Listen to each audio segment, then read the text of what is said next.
The reason I think people love Dhoni. Sachin પછી કોઈ player જે બહુ મોટો થયો છે ઇન્ડિયન ક્રિકેટમાં એ ધોની છે. અને બધાને બસ એ લાસ્ટ ચાન્સ છે કે યાર લગભગ આ લાસ્ટ યર હોઈ શકે છે ધોનીનું.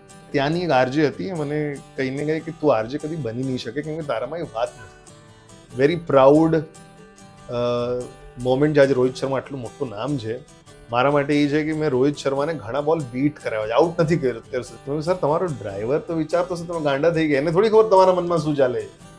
જરાક રિતિક રોશન જરાક એમાં ઓફેન્ડ થવાના હતા પછી મેં સંભાળી લીધી. મેં એમને કીધું મારું ઇન્ટ્રોડક્શન એ હતું સચિન તેંડુલકરને કે મને વિશ્વાસ નથી થતું કે નાનપણથી જે મેં કોમેન્ટેટરના મોઢાથી સાંભળ્યું છે કે કલાઈઓને चौका मारा है. जिस सचिन तेंदुलकर ने कलाई अपनी घुमाई है वो कलाई मेरे 2 फीट की दूरी पे है. सूर्य कुमार यादव છે જે જરાક આમ he is like a Bollywood buff. આ વર્ષે મને એવું લાગે છે પંજાબ જીતશે. કેમ પંજાબ? મારા મનમાં તો એવું હતું કે નેક્સ્ટ કેપ્ટન ઇન્ડિયાનો શ્રેયસ અય્યર જ બનવો જોઈએ, પણ હવે શુભમન ગિલ પર આ લોકો ઇન્વેસ્ટ કરી રહ્યા છે.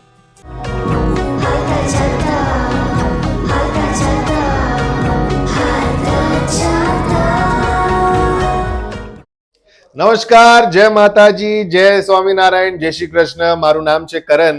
અગર તમે મુંબઈથી જોઈ રહ્યા છો તો આપણો કરણ નામથી મારો રેડિયો શો બહુ જ ફેમસ પોપ્યુલર છે. આજે હાલતા ચાલતા શોર્ટકાસ્ટમાં પણ હું આવ્યો છું. હવે જો હું તમને કહું શું શું કરું છું. હું સ્પોર્ટ્સ એન્કર છું, વીજે છું, એક મ્યુઝિક ચેનલમાં બિઝનેસ પણ છે, ગુજરાતી વાળો ધંધો હોય છે. સોક્સ પછી મારા દેખાડીશ તમને. પણ અહીંયા આજે હોસ્ટ નહીં ગેસ્ટ તરીકે મને બોલાયો છે અને હું ખુશ છું કે આજે મારે સવાલ નથી કરવાના, જવાબ જ આપવાના જ. અને મુંબઈમાં આખા ઇન્ડિયામાં આટલી ગરમી છે તો ઠંડી ક્યાં મળે? એક જ જગ્યા, મનાલી આવશે હમણાં. આટલી સારી હોસ્ટ છે. મેં કીધું યાર 2-3 ક્વેશ્ચન મને પૂછી લો તો હું હાલતો ચાલતો થાઉં અહીંયાથી કે ગરમી બહુ છે ભાઈ, મારે કામ પર જવાનું છે. આવો બેન, જલ્દી પ્રગટ કરો. આ જે ફેસ છે તમે ઓળખો છો એમને? તમે મારું સ્વાગત કરશો કે હું તમારું સ્વાગત કરું? ના, હું તમારું સ્વાગત કરીશ બીકોઝ તમે આજે અમારા ગેસ્ટ છો. So sweet. Manali, thank you so much invite કરવા માટે. કેમ છો? આઈ એમ ફાઇન. તમે કેમ છો? એકદમ આનંદ, મંગલ પરમાનંદ. એકચ્યુઅલી હું તમારા બધા શ્રોતાઓને કહી દઉં, આ મેં 1.5-2 મહિનાથી ચર્ચા કરી રહ્યા હતા તમારા ટીમ જોડે કે આ હાલતા ચાલતા શોર્ટકાસ્ટમાં આવું છે. આજે લાવો આવ્યો છે તો આઈ એમ વેરી હેપી કે આજે આપણે શરૂ કરીએ છીએ. તમે બિઝી જેટલા રહ્યો છો, શું કરવાનું? કેમ કે મારા હાથમાં એકચ્યુઅલી હું લગ્નો પણ હોસ્ટ કરું છું, ડબિંગ કરું છું, મોટા ભાગે રેડિયો પર શો તો મારો મુંબઈમાં દરરોજ જ હોય છે 2 થી 5. આપણો બહુ જ ફેમસ છે તમારો શો. આપણો કરણ ઇટ્સ લાઈક બધા વેઇટ કરે આપણો કરણ ક્યારે આવે છે. અને ક્રિકેટ એક એવી વસ્તુ છે જે ઇન્ડિયામાં દરરોજ અગર આપણે જમણવાર ભૂલી જશું એકવાર ખાવામાં, સેટરડે સન્ડેના જલેબી ગાંઠિયા એકવાર ભૂલી જશું ખાવા માટે, ક્રિકેટ કોઈ નહીં ભૂલે. તો ક્રિકેટમાં એટલો બિઝી રહું છું. હજી એટલું ટ્રાવેલ કરવાનું નથી થયું કેમ કે મુંબઈમાં સ્ટુડિયો છે જ્યાં હું કામ કરી રહ્યો છું, પણ મોટા ભાગે ત્યાં બિઝી રહું છું. But I am happy today. તો આપણે શરૂ કરીએ હાલતા ચાલતા શોર્ટકાસ્ટ. ઘણી બધી વસ્તુ સાંભળી છે અને હું આજે ગેસ્ટના ચેરમાં બેસવા માટે બહુ ખુશ છું કે આજે મારે સવાલ નથી પૂછવાના, ખાલી જવાબ આપવાના છે. તો કેવું લાગે તમને કે તમે બધાને સવાલ પૂછતા હતા અને આજે હું તમને પૂછીશ તો તમને કેવું લાગે છે? એવું લાગે છે કે આજે સરપ્રાઈઝ ટેસ્ટ છે. ઘણીવાર શું મારે સવાલ પૂછવાનો હોય તો હું તૈયારી કરીને જાઉં કે મારે શું પૂછવાનું છે, એમાં જે જવાબ આવે એમાં 1-2 મારા રિએક્શન હોય, પણ ઘણીવાર હું આમ પ્રિપેર્ડ હોઉં છું. આજે હું પ્રિપેર્ડ નથી, મને ખબર નથી તમે શું પૂછવાના છો, એટલે આમ સરપ્રાઈઝ ટેસ્ટ જેવું આમ બીક પણ લાગે છે. આરજે કરણ, રેડિયો કોમેન્ટ્રી કરવી મજા આવે કે પછી આઈપીએલ કોમેન્ટ્રી? કેવી રીતના ચૂઝ કરું? આમ એવું છે કે પિઝા અને બર્ગરના વચ્ચે ચૂઝ કરો કે ઊંધિયું ને ઓળો, કેવી રીતના ચૂઝ કરું? એકચ્યુઅલી કહું ક્રિકેટ. રેડિયોમાં તો આનંદ મને આવે જ છે, પણ ક્રિકેટ એક એવી વસ્તુ છે કે નાનપણથી આપણે બધા ક્રિકેટ રમી રહ્યા છે, નાનપણથી આપણે જોઈ રહ્યા છે. અને જ્યારે હું નાનો હતો ઘણી વખત મેં એવું કર્યું છે કે હું ટીવી મ્યુટ કરીને હું પોતે કોમેન્ટ્રી કરતો હતો. અને નવી વિડીયો ગેમ્સ, કમ્પ્યુટરમાં ક્રિકેટની ગેમ આવેલી તો ત્યારે પણ હું ક્રિકેટ રમું અને પોતે જ કોમેન્ટ્રી કરતો હતો. અને ક્રિકેટ એવી વસ્તુ છે કે જે I think at least I am sure, હવે આમ સેક્સિસ્ટ સાઉન્ડ નથી કરવું મારે, છોકરીઓ પણ જોવે છે, પણ મોટા ભાગે છોકરાઓને ક્રિકેટ બહુ ગમે છે. અને જ્યારે હું બ્રોડકાસ્ટિંગમાં આવ્યો ક્રિકેટના વર્લ્ડમાં, મને ઘણા બધા લોકો પૂછે, 9 વર્ષ થઈ ગયા આજે મને આરજે બનીને આટલા બધા સેલિબ્રિટીના ઇન્ટરવ્યૂઝ કર્યા છે.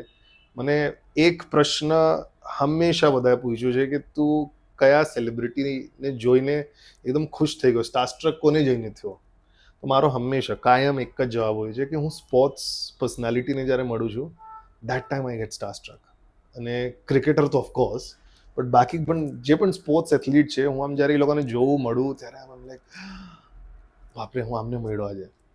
અને મને યાદ છે મારો ફર્સ્ટ દિવસ જ્યારે હતો, હું જે ચેનલમાં કામ કરી રહ્યો છું, હું એક રૂમમાં, હું અહીંયા બેઠો છું, મારા બાજુમાં રવિ શાસ્ત્રી છે, અહીંયા ઇરફાન પઠાન, હરભજન સિંહ, બધા મોટા મોટા ક્રિકેટર્સ, અને હું બસ ખાલી બેઠો હતો તે. અને ક્રિકેટ એવી વસ્તુ છે લાઈવ તમને ખબર નથી. રેડિયોમાં મારા આગળ એક થોટ છે કે મને ખબર છે હું શું બોલવાનો છું આજે, હું મારી પ્રેપરેશન શું છે, બટ ક્રિકેટમાં મને ખબર નથી. આ બોલમાં 6 લાગશે, 4 લાગશે, વિકેટ આવશે, ડોટ જશે, તો ઓન ધ સ્પોટ મારે કંઈ વિચારીને બોલવાનું છે. તો મને ચેલેન્જિંગ અને મજા પણ આવે. તમારા આટલા ટાઈમમાં, આટલા વર્ષમાં સૌથી બેસ્ટ ઇન્ટરવ્યૂ કોની સાથે મજા આવી હતી? સચિન તેંડુલકર.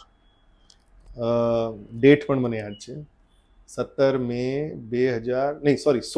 2018. સચિન તેંડુલકર જોડે મારો ઇન્ટરવ્યૂ હતો અને વાનખેડે સ્ટેડિયમમાં હતો, એટલે ઘણું હજી સ્પેશિયલ હતું મારા માટે. અને આઈ રિમેમ્બર વાનખેડે સ્ટેડિયમમાં કોર્પોરેટ બોક્સ ઘણા બધા છે, તો સચિન તેંડુલકર બીજા કોર્પોરેટ બોક્સમાં હતા પહેલાં, અને હું જ્યાં ઇન્ટરવ્યૂ કરવાનો હતો, આઈ થિંક પ્રેસિડેન્ટ બોક્સના નીચે જ એક કોર્પોરેટ બોક્સ છે, ત્યાંથી પિચ એકદમ ચોખ્ખી દેખાય, તો ત્યાં કેમેરા અમારા બધું સેટ કર્યું હતું. અને બિંગ સચિન તેંડુલકર ફેન, તો જ્યારે ત્યાં બેઠા આવ્યા તો હું ઘડી ઘડી આમ જોઈ રહ્યો હતો, યાર ક્યારે આવશે. અને જ્યારે વોક કરવાનું ચાલુ કર્યું, ધીરે ધીરે લિટરલી જ્યારે મારા સામે આવ્યા, હું આમ આઈ થિંક 5-10 સેકન્ડ્સ તો હું આમ કાંઈ બોલી જ ન શક્યો. મેં મારા ખુદને ઇન્ટ્રોડ્યુસ પણ નહીં કર્યું. એક ત્યાં કોઈ હશે એમને ઇન્ટ્રોડ્યુસ કર્યું, ये करण है, ये आपका इंटरव्यू लेने वाला है. અને પછી હું બેઠો, સચિને મને પૂછ્યું कैसा है, सब बढ़िया है. And I think first thing which I told Sachin Tendulkar, he got so happy. Yeah, he's like, મેં એમને કીધું, મારું ઇન્ટ્રોડક્શન એ હતું સચિન તેંડુલકરને, કે મને વિશ્વાસ નથી થતું કે નાનપણથી જે મેં કોમેન્ટેટરના મોઢાથી સાંભળ્યું છે કે કલાઈઓને चौका मारा है, जिस सचिन तेंदुलकर ने कलाई अपनी घुमाई है, वो कलाई मेरे 2 फीट की दूरी पे है. True. ये मैजिक हैंड्स 2 फीट की दूरी पे, मतलब हम लोग ने टीवी पे ही देखा है सिर्फ, आज मैं रियल में उस हैंड्स को देख रहा हूँ. ऑफकोर्स सचिन तेंदुलकर भी है, बट मैजिक तो उनके हैंड्स में है. It is. So he was very happy with that. Best interview ever. RJ સ્ટુડિયોમાં બેસીને કોમેન્ટ્રી કરવી અને સ્ટેડિયમમાં કોમેન્ટ્રી કરવી, કેવી મજા આવે ત્યાં લાઈવ જોઈને અગર આપણે કરતા હોય તો? એ એક્સપિરિયન્સ કેવો લાગે તમને? એકદમ અદ્ભુત એક્સપિરિયન્સ છે. જેટલા પણ લોકો વિચારતા હશે કે રેડિયોમાં કે ક્રિકેટ કોમેન્ટ્રીમાં આ લોકો અમે જે બોલી રહ્યા છે, અમારા આગળ સ્ક્રિપ્ટ હોય છે, કંઈ સ્ક્રિપ્ટ નથી હોતી. અમને પ્રોડ્યુસર જે હોય છે એ લોકો જરાક મદદ કરે વિથ ફેક્ટ્સ, ફિગર્સ, કે આ બોલર એટલી વિકેટ લીધી છે, એટલા રન માર્યા છે અહીંયા. તો એ બધી વસ્તુ એવું છે કે એ બધી વસ્તુ તમારી સામગ્રી છે. મારા સાથે ઘણા બધા જે લોકો છે, કોઈ ફ્રૂટ્સ કટ કરશે, કોઈ વેજીટેબલ કટ કરશે, એ બધા પ્રેપરેશન કરીને આપશે મને, પણ જે ડિશ મેન બનાવવાની છે એ શેફને બનાવવાની. તો એ ડિસિઝન મારો છે. હું શેફ છું, રેડિયો વર્લ્ડનો શેફ છું, સ્પોર્ટ્સ વર્લ્ડનો શેફ છું. ડિશ સારી કેવી રીતના બનાવવાની છે એ મને આવડે છે. તમે છો ગુજરાતી, રહો છો મુંબઈમાં, મુંબઈ ટીમને સપોર્ટ કરો, પણ જ્યારે આપણી મુંબઈ ઇન્ડિયન ટીમ આવે અને આપણી ગુજરાતી, તો કોને સપોર્ટ કરો? મુંબઈ ઇન્ડિયન્સ. બિકોઝ નાનપણ હું બોર્ન જ મુંબઈમાં થયો છું. આમાં પલા બિગડા પ્રોપર મુંબઈકર. તો મુંબઈ સાથે જે અટેચમેન્ટ છે એ તો મુંબઈ જોડે જ છે. મારી સેકન્ડ બેસ્ટ ટીમ ગુજરાત છે, પણ ફર્સ્ટ ઓલવેઝ મુંબઈ ઇન્ડિયન્સ જ રહેવાની છે. કેમ કે બસ આપણું શહેર છે. જેમ અમદાવાદના લોકો હશે એમના માટે ગુજરાત હશે, જે બેંગ્લોરના હશે એમના માટે બેંગ્લોરની ટીમ હશે. તો તમે જ્યાં રહો છો ત્યાંથી વધારે અટેચમેન્ટ છે. આજે હું અંધેરી રહું છું, પહેલાં હું કાંદિવલી રહેતો હતો. હજી પણ મને કાંદિવલી માટે બહુ જ અટેચમેન્ટ છે કમ્પેર્ડ ટુ અંધેરી.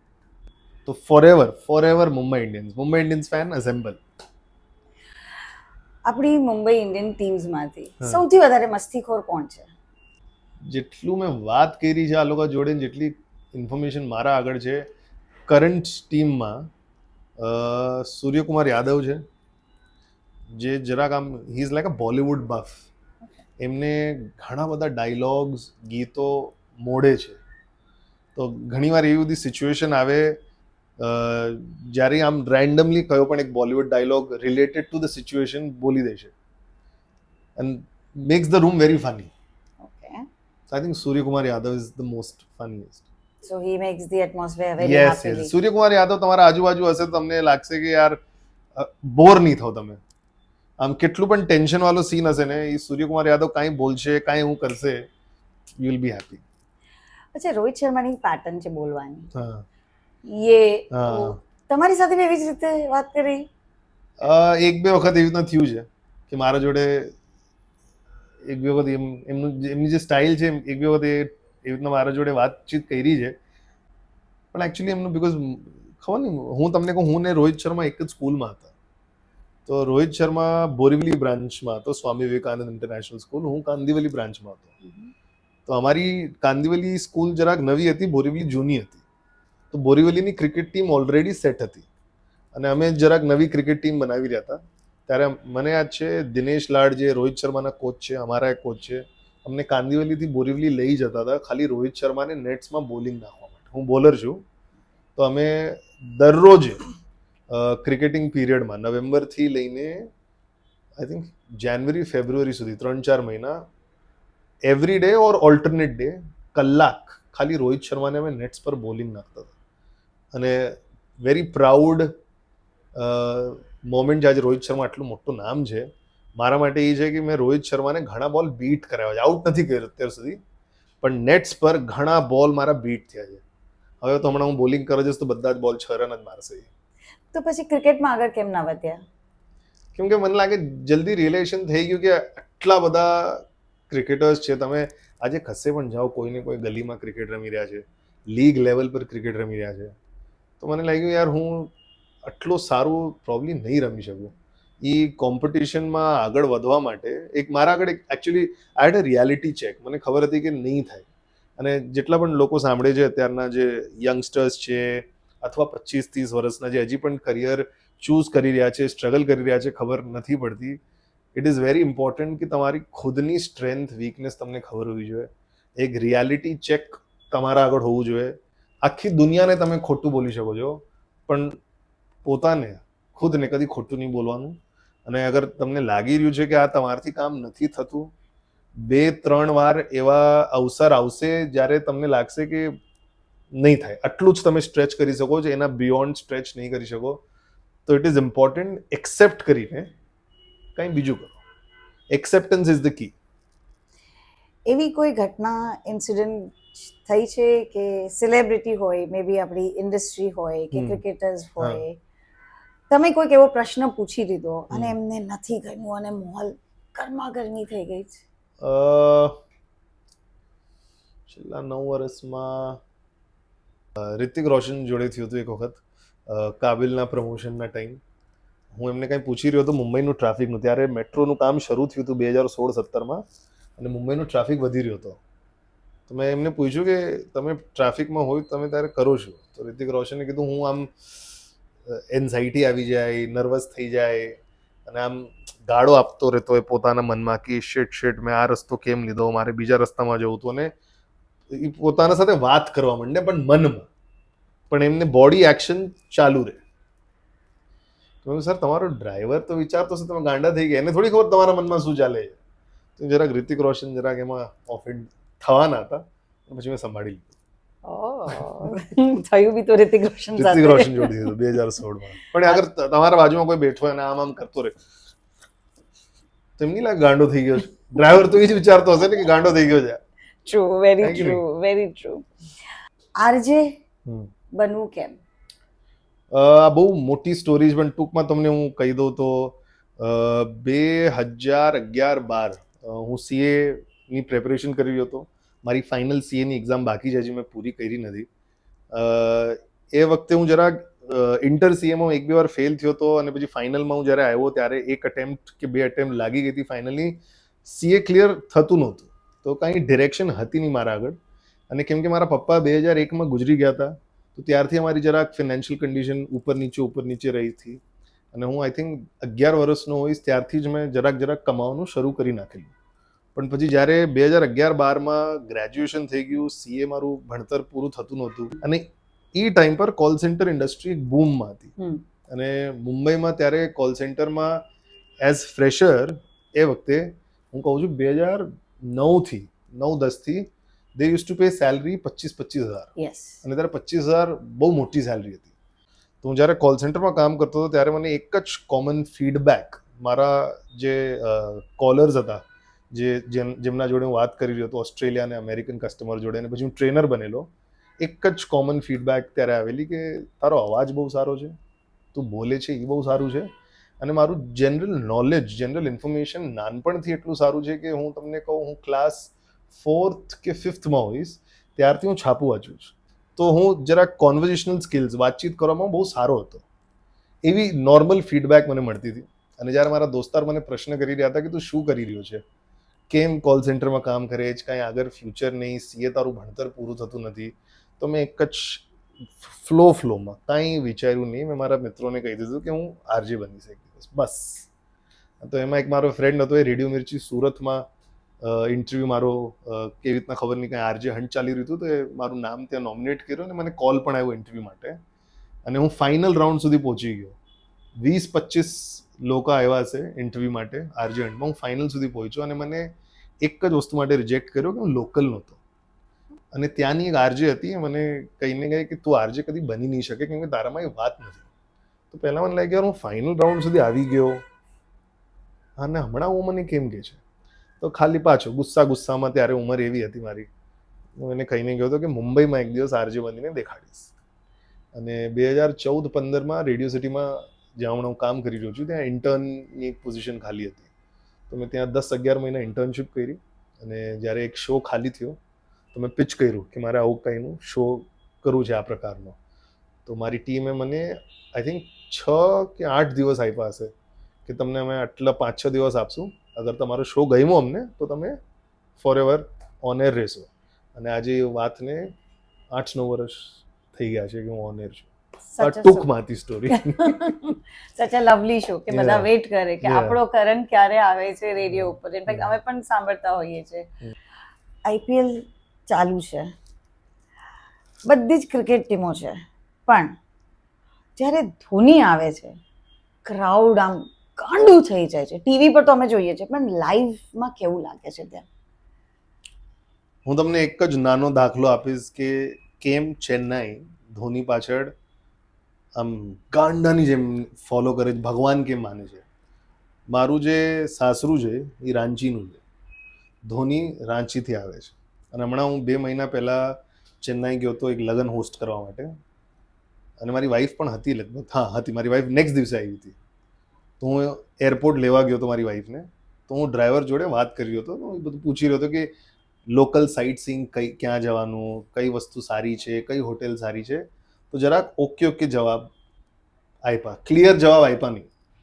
મને લાગ્યું એટીટ્યુડ હશે, શું હશે ખબર નહીં, આ લોકો સમજતા નહીં હોય ભાષા. સૌથી પહેલાં તો મને નહીં લાગી. મારી વાઈફ આવી, ગાડીમાં બેઠી, અને પછી મારી વાઈફે આઈ થિંક એના પપ્પાને ફોન કર્યો, કોને ફોન કર્યો મને યાદ નથી, તો કાંઈ વર્ડ નીકળ્યો રાંચી. तो ड्राइवर पूछूं आप रांची से आए, तो लेकिन नहीं मैं तो मुंबई से आई हूँ, लेकिन मैं रांची में रहती हूँ. तो बोला गाड़ी ઊભી કરી, આપ રાંચી से આપ ધોની લેન્ડ से.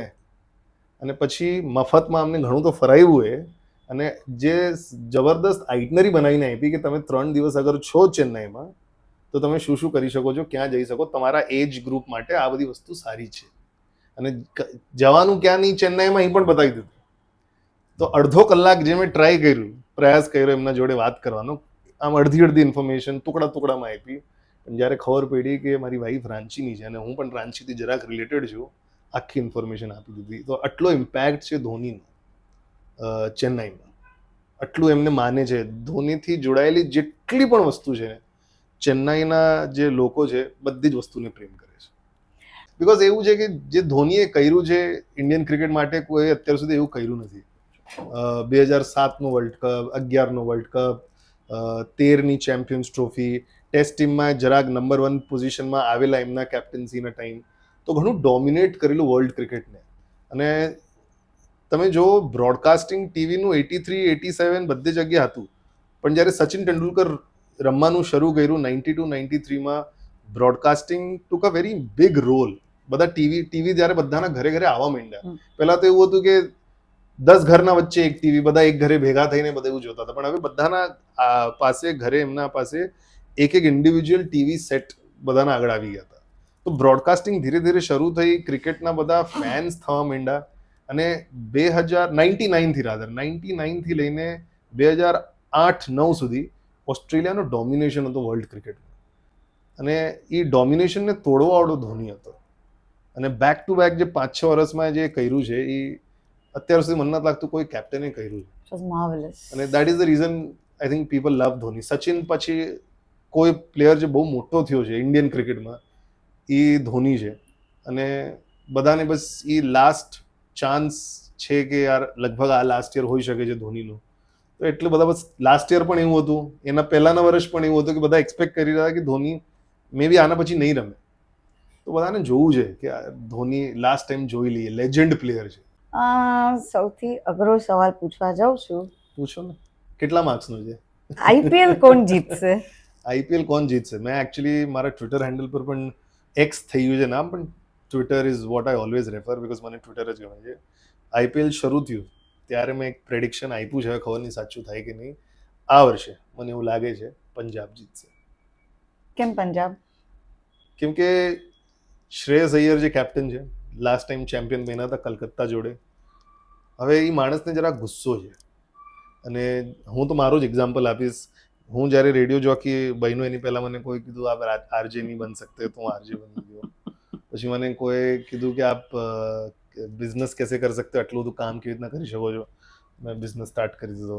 અચ્છા, હું જ્યારે બ્રોડકાસ્ટિંગમાં આવ્યો મને 3-4 જણાએ કીધું કે યાર આપ નહીં કર પાએંગે બ્રોડકાસ્ટિંગ, ક્योंकि ટીવી બ્રોડકાસ્ટિંગ તમારી એનર્જી સાથે તમારું ટાઈમ પણ નહીં, અટેન્શન બહુ સીક કરશે. તમારે બહુ ફોકસ રહેવું પડે. કેમ કે ટીવી બ્રોડકાસ્ટિંગમાં ઇનિયર અમને આપે, એમાં 6 જણ એક સાથે કમાન્ડ આપે, પ્લસ મારે એક્સપર્ટનું સાંભળવાનું, પ્લસ મારે રિએક્ટ કરવાનું.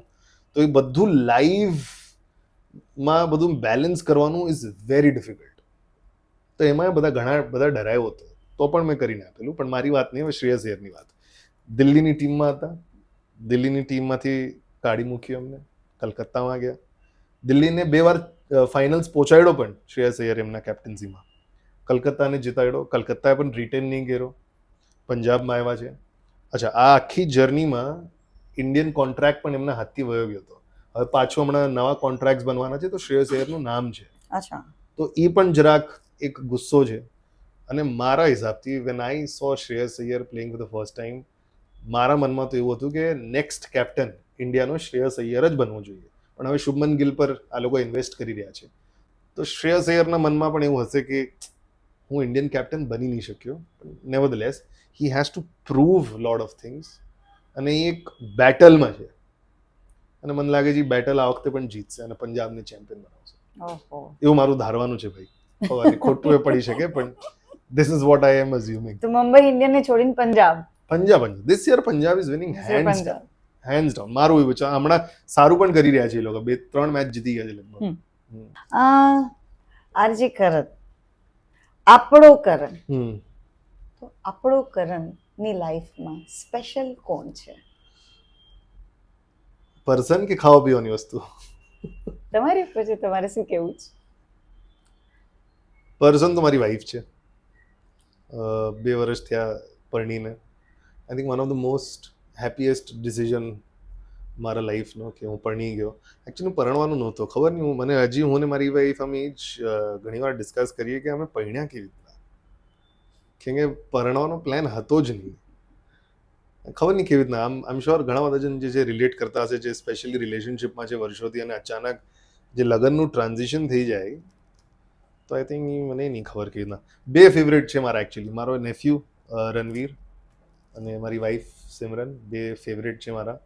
અને અગર ખાવા પીવાની વાત કરો તો આખી દુનિયાને ખબર છે, જ્યાં જ્યાં મારો રેડિયો શો પ્રચલિત છે, જે ઇન્સ્ટાગ્રામ પર મને ફોલો કરે છે, બધાને જ ખબર છે કે કરણ જ્યારે પણ જરાક લો હોય, ગુસ્સામાં હોય કે દુઃખી હોય કે કંઈ પણ વસ્તુમાં તમારા જોડે વાત નથી કરી રહ્યો, આજે મૂડમાં નથી, કરણને ખાલી એક જ વસ્તુ ખુશ કરી શકે છે, એ છે વોફલ. અને હું તમને કહું ઘણીવાર એવું થયું છે કે હું રેડિયો પર શો કરી રહ્યો, ઘણીવાર મારો એકચ્યુઅલી મૂડ ન હોય એ દિવસે શો કરવાનો, ઘણા બધા કારણ હોય. અને શરૂમાં જ્યારે હું first second time on air જાઉં ત્યારે આઈ સાઉન્ડ અ લિટલ લો, અને ઘણા લિસનરને ખબર પડી જાય છે કે આજે કરણનો મૂડ નથી, અને એ લોકો મને ફોન કરીને પૂછે પણ છે, આપકા આજે મૂડ નહીં કે आज आप थोड़ा लो लग रहे हैं मेरे को. नहीं ऐसा कुछ नहीं है, थोड़ा है. અને 15-20 મિનિટ્સ 30 મિનિટ્સના અંદર એક Waffle વોફલ આવી આવી જાય છે કોઈ લિસનરના તરફથી. શું મજા આવે નહીં આવી રીતે એકદમ. આપણા ફ્રેન્ડ્સ લોકો મોકલાવી દે ઘણી છે. હું કહું છું મારી મમ્મી ઘણીવાર, મારી મમ્મી ટ્રાવેલ બહુ કરે છે, કથા ભાગવત કથામાં મારી મમ્મી ઘણું ટ્રાવેલ કરે છે. તો એક દિવસ મને લગભગ કંઈ પાત્રા ખાવાનું મન થયું હતું, હું ખાલી ઓન એર બોલ્યો મારે પાત્રા ખાવાની ઘણા ટાઈમથી ઈચ્છા થઈ છે. આઈ થિંક 40-45 મિનિટ્સમાં પાત્રા આવી ગયા હતા. અને વોફલ તો હું તમને કહું છું એક મહિનામાં એક વાર તો કોઈ મોકલી જ દે છે ઓન એન એવરેજ. કોઈ પણ લિસનર વોફલ મોકલી દે છે. બહુ જ મજા આવી તમારી સાથે વાત કરીને. Thank you. તમને કેવું લાગ્યું આજે જવાબ આપી મને આપીને? તો બહુ જ મજા આવી, કેમ કે after a very long time મેં પ્રશ્નો પૂછ્યા નથી, જવાબ આપ્યા છે. અને ઘરે એવું છે ને, હસબન્ડ વાઈફનો રિલેશનશિપમાં પણ વાઈફ પ્રશ્ન પૂછે જવાબ જ ઈ આપે, તો ત્યાં જવાબ આપવાનો અવસર મળ્યો નથી. પણ અહીંયા તમારા જોડે વાત કરીને મજા આવી, અને જેટલા ટાઈમથી પેન્ડિંગ હતું 1.5-2 મહિનાથી, ફાઇનલી આઈ એમ હેપી કે થયું છે. અને it was worth the time waiting and worth the time coming here, and super happy. So આ આપણો કરણ, તો આપણે એમના જ મોઢેથી આ એપિસોડને અહીંયા જ સમાપ્ત કરીએ તમારી સ્ટાઇલમાં. રેડિયો પર તો હું અલગ વસ્તુ કહું છું, ટીવી પર પણ અલગ વસ્તુ કહું છું, પણ અહીંયા તમારે એ જ કહેવું પડશે, લાઈક શેર કરો, સબસ્ક્રાઇબ કરો, અને ઘણા બધા ઇન્ટરવ્યૂ અહીંયા મનોરંજન માટે જોયા કરો. Thank you so much. જય મહાવીર. જય મહાવીર.